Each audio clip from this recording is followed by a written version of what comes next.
கடந்த கால அசாதாரண நிகழ்வுகளால் பாதிக்கப்பட்ட மக்களின் வாழ்வை மேம்படுத்த அவர்களின் வாழ்வாதார தொழிலே உந்து சக்தியானது. வடக்கு மாகாணம் முல்லைத்தீவு மாவட்டத்தின் கொக்குழாய் பிரதேச மீனவர்கள் தமது தொழிலை மேற்கொள்வதில் தொடர்ந்தும் பல்வேறு இடர்பாடுகளுக்கு முகம் கொடுத்து வருகின்றனர். நெருக்கடிகளுடன் தொழிலில் ஈடுபடும் கொக்குழாய் பிரதேச மீனவர்களின் கதை தொடர்பில் நியூஸ் ஃபர்ஸ்ட் என்று ஆராய்கின்றது. வடக்கு மாகாணம் முல்லைத்தீவு மாவட்டத்தின் கரைத்துறைப்பற்று பிரதேச செயலாளர் பிரிவிலேயே கொக்குழாய் பிரதேசம் அமைந்துள்ளது. நாட்டில் ஏற்பட்ட அசாதாரண நிகழ்வுகளால் கடந்த பல வருடங்களாக பாதிக்கப்பட்ட கொக்குழாய் பிரதேச மக்கள் பல தடவைகள் இடப்பெயர்வுக்கும் முகம் கொடுத்துள்ளனர். சுமார் 28 வருடங்களின் பின்னர் இந்த பிரதேசத்தில் மீள்குடியேற்றப்பட்ட இந்த மக்கள் தமது வாழ்வாதார தொழிலான மீன்பிடி தொழிலை மேற்கொள்வதில் பல்வேறு அசௌகரியங்களுக்கு முகம் கொடுத்து வருகின்றனர். இந்த பிரதேசத்தில் வாழ்வாதார தொழிலில் ஒன்றாக மீன்பிடி காணப்படுகிறது. அதிலும் மிகவும் வறிய குடும்பங்களே நாட்கூலிக்கு கரைவலை மீன்பிடி தொழிலுக்கு செல்கின்றன. வேற்று பிரதேச மீனவர்களும் இந்திய மீனவர்களும் கொக்குழாய் கடற்பிரதேசத்தில் சட்டவிரோத மீன்பிடியில் ஈடுபடுவதன் காரணமாக தமது தொழில் நடவடிக்கைகள் பாதிக்கப்படுவதாக பிரதேச மீனவர்கள் தெரிவிக்கின்றனர். அவங்களால எங்களுக்கு பெரிய இடைஞ்சலாக இருக்கிறது. கடவுள் தூசியத்துக்கு சிறுகோள் நிப்பாட்டினாத்தான் எங்களுக்கு மீன் பொடியை எங்க ஊர் மக்கள் எல்லோருக்கும் நன்றாக இவ்வாறான பிரச்சனைகள் காரணமாக கடந்த சில வருடங்களாக பிரதேசத்தில் அமைதியின்மை காணப்படுவதுடன் தமது கடல் வளத்தின் பாதுகாப்பை உறுதி செய்ய வேண்டும் என்றும் மக்கள் தொடர்ச்சியாக கோரிக்கை விடுத்தும் வருகின்றனர். தமது பாரம்பரிய தொழில் பிரதேசங்களில் தொழிலை மேற்கொள்வதில் அசௌகரியங்களுக்கு முகம் கொடுக்கும் இந்த மீனவர்கள் கடந்த கால அசாதாரண நிகழ்வுகளின் பாதிப்புகளிலிருந்து மீள் எழுவதை இந்த நடவடிக்கை பாதிப்பதாக தெரிவிக்கின்றனர். முதல்ல வளர்ச்சி மீன்பாட்டு இப்ப அவங்க லைட் போட்டு மீன் இல்லை, அதனால பெரிய கஷ்டமா இருக்கு. ஆக்களுக்கு சாப்பாடு சம்பளம் கொடுக்க இது கஷ்டமா இருக்கு. மீனும் 3 பாடு வளைச்சா 2 கூட 1 கூட மீன் தான் படுது. தாம் எதிர்கொள்ளும் பிரச்சனைகளை சம்பந்தப்பட்டவர்கள் விரைவில் தீர்த்து தமது வாழ்வை மேம்படுத்த நடவடிக்கை எடுப்பார்கள் என்று காத்திருக்கின்றனர் கொக்குழாய் பிரதேச மீனவர்கள். இந்திய சுதந்திர போராளியும் தமிழ் நவீன கவிதையின் முன்னோடியுமான மகாகவி சுப்பிரமணிய பாரதியாரின் ஞாபகார்த்த தினம் இன்றாகும். பாரதியார் என்றும் மகாகவி என்றும் அழைக்கப்பட்ட சுப்பிரமணிய பாரதியார் கவிஞர், எழுத்தாளர், பத்திரிகை ஆசிரியர், சுதந்திர போராளி, சமூக சீர்திருத்தவாதி என்ற பன்முக ஆளுமை கொண்டவர். தனது எழுத்துக்கள் மூலம் மக்கள் மனதில் விடுதலை உணர்வை ஊட்டியவர். தமிழ், தமிழர் நலன், இந்திய விடுதலை, பெண் விடுதலை, சாதிய மறுப்பு உட்பட பல்வேறு சவால்மிக்க விடயங்கள் குறித்து எழுதியவர்.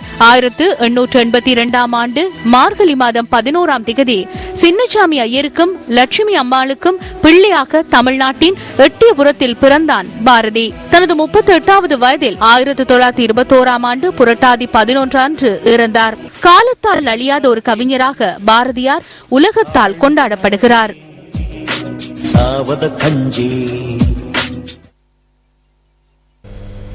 சிந்தனையை தூண்டும் அறிஞர் வாக்கு அடுத்து.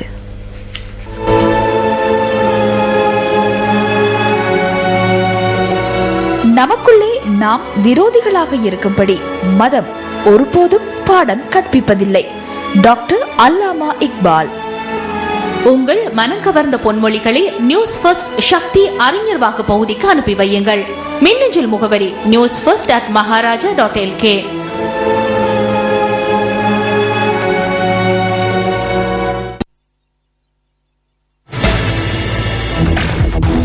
வடமாகாணம் சர்வதேசத்திலும் உள்நாட்டிலும் பெரும் எதிர்பார்ப்புகளை ஏற்படுத்தியுள்ள ஒரு தேர்தலாக இம்முறை வடமாகாண சபை தேர்தல் அமைய பெற்றுள்ளது. 13வது அரசியலமைப்பு திருத்தத்தின் மூலம் 1987ஆம் ஆண்டு உருவாக்கப்பட்ட வடகிழக்கு மாகாண சபை 2006ஆம் ஆண்டு தனித்தனியாக பிரிக்கப்பட்டதன் பின்னர் முதல் தடவையாக தேர்தல் நடைபெறுகின்றமையும் இதற்கொரு காரணமாகும். யாழ்ப்பாணம், முல்லைத்தீவு, கிளிநொச்சி, மன்னார், வவுனியா ஆகிய 5 மாவட்டங்களை உள்ளடக்கியதாக வடமாகாண சபை காணப்படுகிறது. இம்முறை வடமாகாண சபை தேர்தலில் வாக்களிக்க 7,14,488 வாக்காளர்கள் தகுதி பெற்றுள்ளனர்.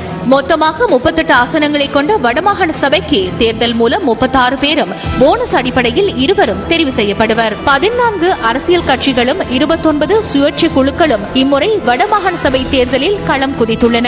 ஒரு கட்சியின் சார்பில் 51 வேட்பாளர்கள் வடமாகாண சபைக்கான தேர்தலில் போட்டியிட முடியும்.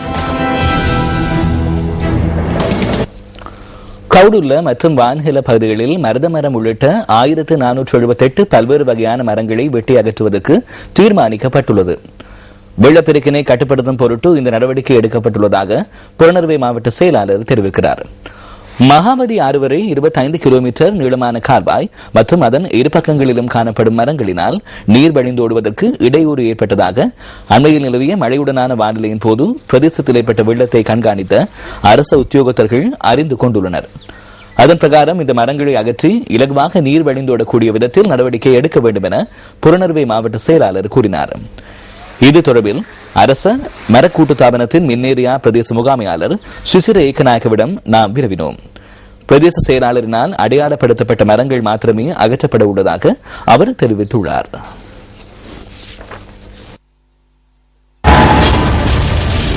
அதிக பெறுமதி வாய்ந்த மரங்கள் அழிவடையும் அபாயத்தில்.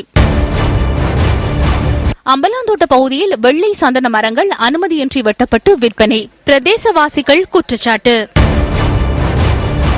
வெளிமட பகுதியில் இடம்பெற்ற பெருமளவிலான சட்டவிரோத வெள்ளை சந்தன மரக்குற்றி விற்பனை தொடர்பில் 11 சந்தேக நபர்கள் கைது. சட்டவிரோத ஏற்றுமதிக்கு தயார் நிலையில் வைக்கப்பட்டிருந்த 13,489 கிலோகிராம் நிறையுடைய பெறுமதிமிக்க மரங்கள் கொலனாவ பகுதியில் விசேட போலீஸ் அதிரடிப்படையினரால் கைப்பற்றப்பட்டன.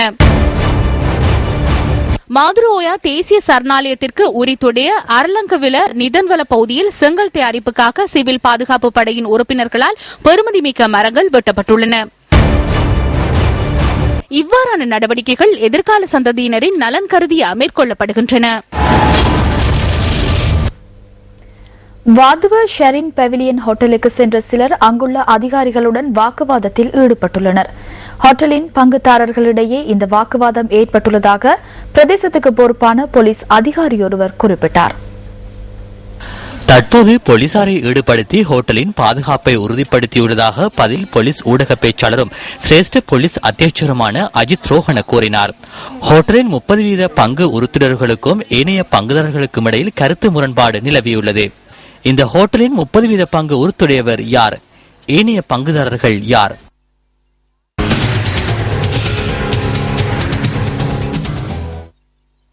இம்முறை பெரும்பகத்தின் போது நெல் அறுவடைக்கான தீர்மானத்தை எடுக்கும் கூட்டம் ஒன்று அம்பாறை கல்லோய இடது சுவர் பகுதியில் நேற்றைய தினம் நடைபெற்றது.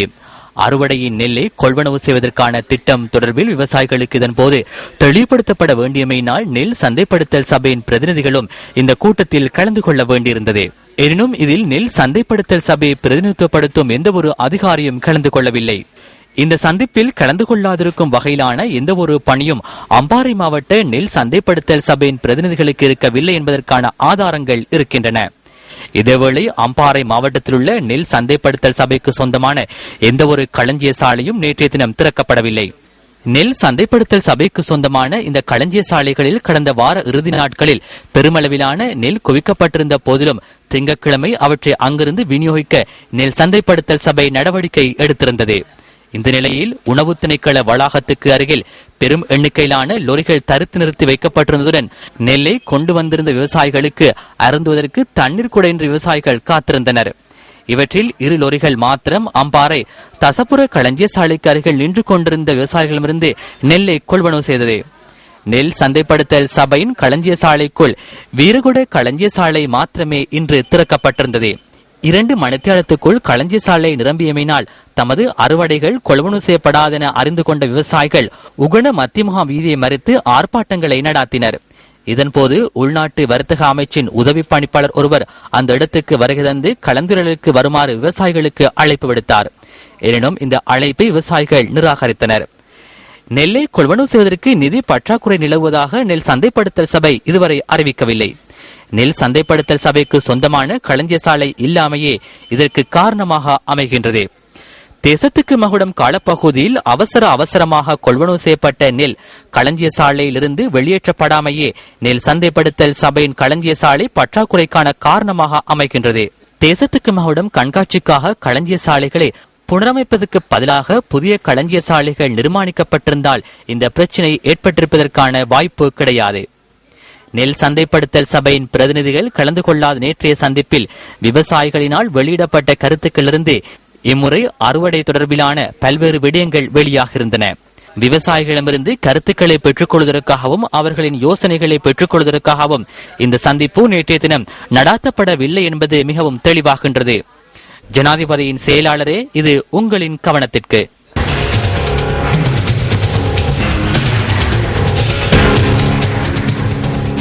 இனி விளையாட்டுச் செய்தி. மகளிர் முதற்தர கழகங்களுக்கு இடையிலான கிரிக்கெட் தொடரில் விமானப்படை மற்றும் கடற்படை அணிகள் இணை சாம்பியன்களாக தெரிவாகின.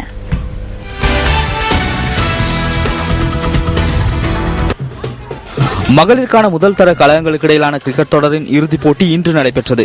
கொழும்பு NCC மைதானத்தில் நடைபெற்ற இந்த போட்டியில் முதலில் துடுப்படுத்தாடிய விமானப்படை அணி சார்பாக யசோதா மெண்டிஸ் 47 ஓட்டங்களையும் சமரியா தபத்து 30 ஓட்டங்களையும் பெற்றனர்.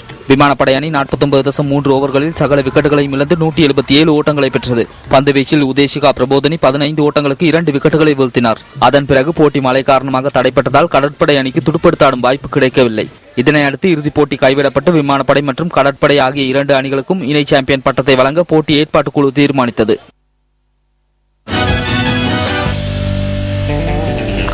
ஆப்கானிஸ்தான் முதல் தடவையாக தெற்காசிய கால்பந்தாட்ட சாம்பியனாக இன்று மகுடம் சூடிக்கொண்டது. விரிவான தகவல்களை எமது அடுத்த பிரதான செய்திகளில் எதிர்பாருங்கள். இத்துடன் நியூஸ் ஃபர்ஸ்டின் 8 மணி பிரதான செய்திகள் நிறைவு பெறுகின்றன. வணக்கம். Hotline 0114 896 896.